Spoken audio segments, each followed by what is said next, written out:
Hello everyone, welcome to Ikebana Dojo level 3.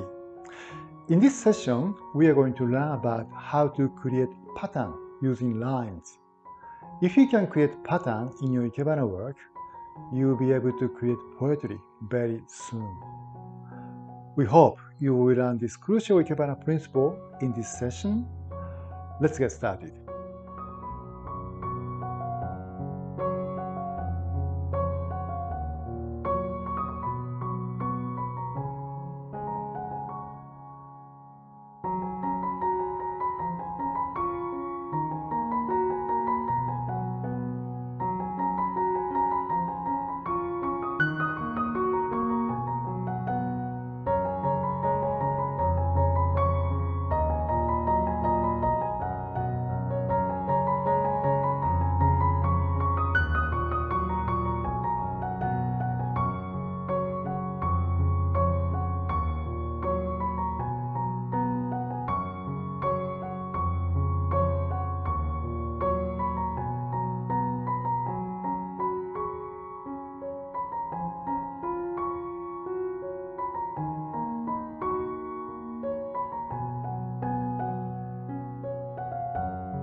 How did you go?